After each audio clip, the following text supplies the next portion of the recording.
Hello friends, आज हम बात करेंगे इंपॉर्टेंट टॉपिक के बारे में। आज हम बात करेंगे कार्डियक एमआरआई के बारे में, यानी हार्ट के एमआरआई के क्या क्या यूजेस होते हैं उस बारे में। बेसिकली चीज़ जानना समझना ज़रूरी है। हमने ऑलरेडी एमआरआई पे एक टॉपिक किया है जिस पे हमने ये भी डिस्कस किया था कि कार्डियक एमआरआई हृदय की नलियों की इवैल्यूएशन के लिए उतना अच्छा नहीं माना जाता, क्योंकि एमआरआई जो है कोई भी मूविंग स्ट्रक्चर के लिए या कोई भी चीज़ जो कंटिन्यूसली मूव कर रही है उसमें इमेज क्वालिटी उतनी अच्छी नहीं आती। एमआरआई जब मूव करता है उसका मैग्नेट, तो उसको जो जिस चीज़ को इवैल्यूएट कर रहे हैं या बॉडी के जिस भी हिस्से को इवैल्यूएट कर रहे हैं वो कंटिन्यूसली फिक्स्ड होना चाहिए, उसमें मूवमेंट नहीं होना चाहिए। अगर मूवमेंट होगा तो उसकी इमेज की क्वालिटी खराब आ सकती है। इसके अलावा हृदय की जो नलियां है उसमें जब हम कॉन्ट्रास्ट भरते हैं तो वो कंटिन्यूसली उसमें बीटिंग चालू रहता है। ये बीटिंग में हम एमआरआई कर तो सकते हैं लेकिन उसकी एक्यूरेसी उतनी अच्छी नहीं आएगी, आर्टिफैक्ट ज़्यादा आएंगे। इसलिए कई बार एमआरआई की पिक्चर थोड़ी खराब आ सकती है। इसलिए हृदय की नलियों के इवैल्यूएशन के लिए एमआरआई को काफ़ी कम यूज़ करते हैं। बाकी इसके क्या क्या यूज़ है आज हम इस टॉपिक में डिस्कस करेंगे। टॉपिक पर जाने से पहले रिक्वेस्ट करूँगा कि जो लोग हमारे चैनल पर नए हैं वो चैनल को सब्सक्राइब करें। ऐसा करने से चैनल को कंटिन्यू करने के लिए हमें मोटिवेशन और इंस्पिरेशन मिलती है। आते हैं आज का टॉपिक पे, कार्डियक एमआरआई का क्या रोल है। बेसिकली हार्ट का एमआरआई का इवैल्यूएशन नली के जांच के लिए उतना ज़्यादा नहीं है, लेकिन हाँ, हार्ट की अगर हार्ट डायलेटेड है, हार्ट बहुत ज़्यादा पोला हो गया है, बहुत ज़्यादा वीक हो गया है, हार्ट किस कारण से वीक हुआ है इसके इवैल्यूएशन में बहुत ज़्यादा रोल है। हार्ट जितना डायलेटेड कार्डियोमायोपैथी के पेशेंट्स में स्नायु का कौन सी बीमारी, किस तरह का बीमारी है, सूजन है या उसमें कोई और तरह की विकृतियाँ है, हार्ट में कोई वाल्व का प्रॉब्लम तो नहीं है, हार्ट में कोई छेद वगैरह का प्रॉब्लम तो नहीं है। थोड़ा बहुत नली के बारे में भी आपको जानकारी मिल जाएगी लेकिन वो उतनी ज़्यादा एक्यूरेट नहीं रहेगी। पर हाँ, डायलेटेड अगर हार्ट है या हार्ट का फंक्शन अगर वीक है तो उसमें बहुत ज़्यादा इंपॉर्टेंट वो आपको इन्फॉर्मेशन देता है। इसके अलावा आपको ये सब चीज़ों की जानकारी देता है कि हार्ट का टिश्यू जिंदा है कि वो डेड हो गया है, जिसे कार्डियक वायबिलिटी असेसमेंट बोलती है, जो कि हार्ट का एमआरआई का सबसे इंपॉर्टेंट यूज़ है। कि नॉर्मली क्या होता है, देखिए हम जब भी पेशेंट हमारे पास आता है हम उसको दवाइयाँ देते चालू करते हैं, पेशेंट हमसे पूछता है अगला सवाल कि सब इसमें कितना चांसेस है सक्सेस होने का, ट्रीटमेंट से अच्छा रिस्पॉन्स आएगा या नहीं, लॉन्ग टर्म सर्वाइवल के चांसेस कितने अच्छे हैं। तो वो चीज़ का असेसमेंट वायबिलिटी पर बहुत ज़्यादा डिपेंड करता है कि जो भी पेशेंट में हम अगर हार्ट फेलियर का ट्रीटमेंट कर रहे हैं और उसका टिश्यू अगर जीवित है तो उसके सर्वाइवल के चांसेस ज़्यादा अच्छे होंगे, उसके लॉन्ग टर्म रिजल्ट ज़्यादा अच्छे होंगे, उसमें सेम दवाइयों का रिस्पॉन्स कंपेरेटिवली कई गुना ज़्यादा अच्छा आएगा एज कम्पेयर टू जो व्यक्ति के टिश्यू ऑलरेडी डेड हो चुका है। अब टिश्यू डेड हो गया है, वो इकोकार्डियोग्राफी में हम इस तरह से असेसमेंट करते हैं कि दीवार कितनी पतली पड़ गई है, लेकिन ये थोड़ा सा क्रूड और वेग असेसमेंट है। इसमें उतना एक्यूरेसी से पता नहीं चल पाता कि सेल्स कितने मरे हैं, कितने जिंदा हैं। तो ऑब्वियसली एमआरआई आपको बहुत ज़्यादा एक्यूरेट असेसमेंट देता है। एग्जैक्टली कितने सेल मर गए, 575 सेल मिले कि 580 सेल मरे, उतना एक्यूरेट नहीं होता, लेकिन फिर भी आपको काफ़ी हद तक ठीक ठाक वो इन्फॉर्मेशन देता है। कम से कम इको से या पेट स्कैन से या बाकी चीज़ों से कंपेरेटिवली ज़्यादा अच्छी इन्फॉर्मेशन आपको मिल जाती है, ज़्यादा एक्यूरेट इन्फॉर्मेशन मिल जाती है, जिसके बेसिस पे आप ज़्यादा असेसमेंट कर सकते हो और पेशेंट को प्रोग्नोस्टिकेट कर सकते हो कि लॉन्ग टर्म उसके सर्वाइवल के चांसेस कैसे अच्छे हैं, दवाइयों के रिस्पॉन्स के चांस कैसे हैं और उसको कितना जल्दी कितना मेडिसिन से रिस्पॉन्स आएगा और दवा के बाद ओवरऑल रिस्पॉन्स में कितना सुधार है वो भी आप असेसमेंट कर सकते हो। हार्ट का इजेक्शन फ्रैक्शन यानी पंप फंक्शन असेसमेंट में भी काफ़ी अच्छा है एमआरआई का रोल। हालांकि इसमें इजेक्शन फ्रैक्शन इको के कंपैरिजन में थोड़ी फाइंडिंग में वेरिएशन आता है, पर लेकिन इजेक्शन फ्रैक्शन असेसमेंट में जब इसमें कॉन्ट्रास्ट भर के हम एमआरआई स्कैनिंग करते हैं तो काफ़ी सिग्निफिकेंटली अच्छा उसमें रिपोर्टिंग आती है और काफ़ी एक्यूरेट असेसमेंट होता है पंप फंक्शन का कितना है।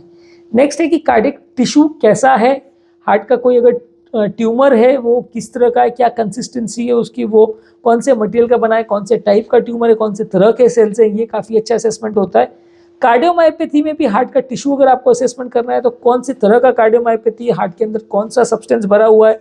अब जैसे इन्फिल्ट्रेटिव कार्डियोमायोपैथी में क्या होता है कि हार्ट में अलग अलग तरह के प्रोटीन्स, लाइसोसोम्स है या अमाइलॉइड है, अलग अलग तरह के प्रोटीन्स उसमें जमा हो जाते हैं जो कि एक तरह से वेस्ट प्रोडक्ट होते हैं, जिसकी वजह से हार्ट फूल जाता है, डायलेट हो जाता है, काम नहीं कर पाता है।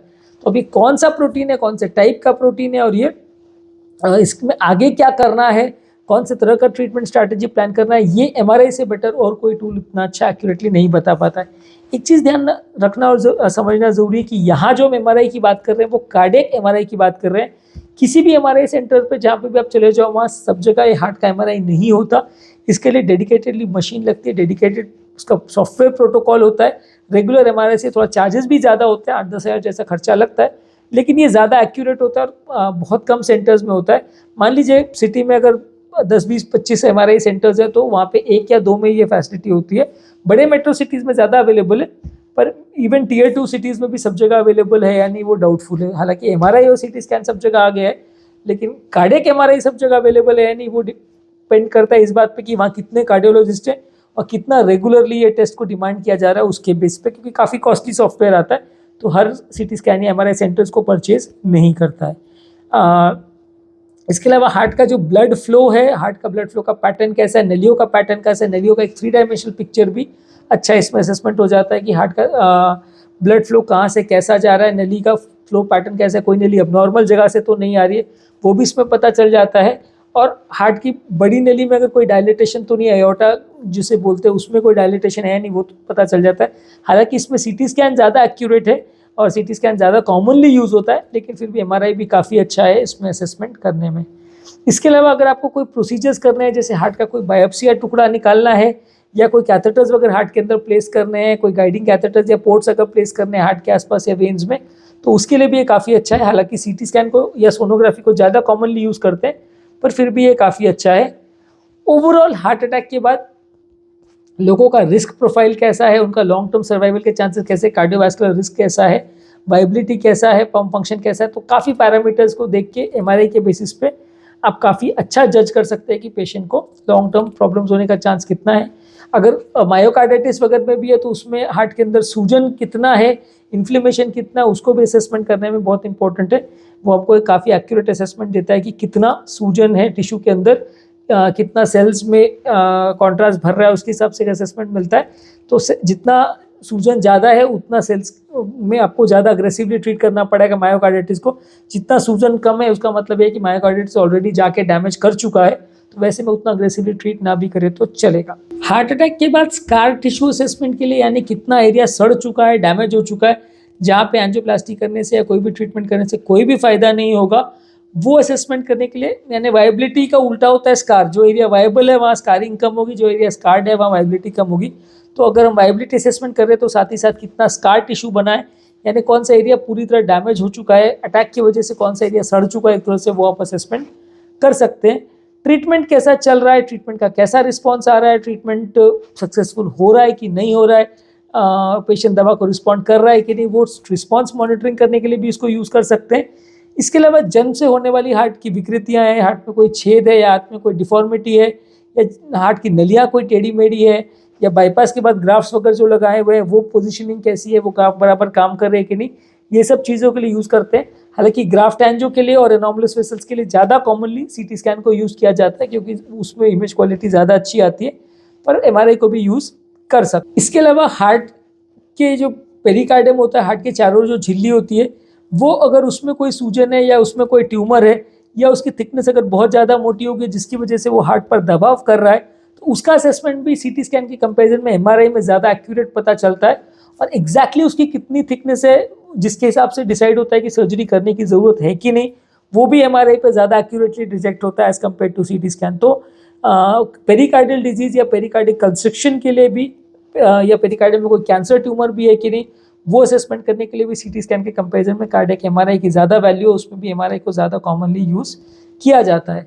यानी कि कार्डियक MRI को हार्ट की नलियों की इवैल्यूएशन के लिए तो कम यूज़ करते हैं, लेकिन हार्ट का टिश्यू कैसा है, हार्ट में कोई टिश्यू जिंदा है कि मर गया है, कोई ट्यूमर है तो ट्यूमर कैसा है, कार्डियोमायोपैथी है तो कौन से टाइप की है, मायोकार्डाइटिस है तो मायोकार्डाइटिस किस स्टेज पे है, ट्रीटमेंट सक्सेसफुल होगा या नहीं होगा, एंजियोप्लास्टी से फ़ायदा होगा या नहीं होगा, ये सारी चीज़ों को असेसमेंट करने में MRI का बहुत इंपॉर्टेंट रोल है। ये रूटीन MRI नहीं है जो हर MRI सेंटर में होता है, ये कार्डियक MRI है, थोड़ा सा डेडिकेटेड सॉफ्टवेयर लगता है, थोड़ा कॉस्टली भी आता है, लेकिन ज़्यादा अच्छे रिजल्ट्स इसमें मिलते हैं, जिसके बेसिस पे हम लॉन्ग टर्म पेशेंट्स को ट्रीटमेंट का स्ट्रैटेजी प्लान कर सकते हैं। यदि इस टॉपिक को संबंधित आपकी कोई कमेंट्स, क्वेरी, सजेशन है, कोई और टॉपिक्स पर आप चाहते हैं वीडियोस बनाएं, कोई पेशेंट रिलेटेड क्वेरीज है, तो नीचे कमेंट सेक्शन में उनके बारे में बताइए, हम उन्हें कवर करने का प्रयास करेंगे। अंत में मैं डॉक्टर नवीन अग्रवाल तहे दिल से आपका शुक्रिया अदा करूँगा कि आपने इस टॉपिक को इन तक देखा। जो लोग हमारे चैनल पर नए हैं उन्हें रिक्वेस्ट करूँगा कि चैनल को सब्सक्राइब करें। ऐसा करने से चैनल को कंटिन्यू करने के लिए हमें मोटिवेशन और इंस्पिरेशन मिलती है, और जब भी हम कोई नया कंटेंट अपलोड करते हैं नोटिफिकेशन आपको मिल जाता है। रेगुलर बेस पे हम यूट्यूब शॉर्ट्स, फेसबुक और इंस्टाग्राम पे रील्स अपलोड कर रहे हैं, जिसपे सारे टॉपिक का 1 मिनट में ब्रीफ समरी हम आपको देते हैं। आप इसका बेनिफिट ले सकते हैं। इसमें सारे टॉपिक का इंपॉर्टेंट फीचर्स हम आपको बताते हैं सिर्फ 1 मिनट में, और इसको आप हेल्थ टिप्स की तरह फ्रेंड्स, फैमिली, रिलेटिव्स और सोशल मीडिया ग्रुप्स पे भी शेयर कर सकते हैं। हमारे चैनल पे सारे कंटेंट को हमने प्लेलिस्ट में डिवाइड किया है, जैसे BP, sugar, cholesterol, heart attack, heart failure, अलग अलग तरह की प्लेलिस्ट है। जिस भी तरह का कंटेंट में आपको इंटरेस्ट है उसके प्लेलिस्ट को क्लिक कीजिए, लिंक मैं डिस्क्रिप्शन बॉक्स में छोड़ दे रहा हूँ।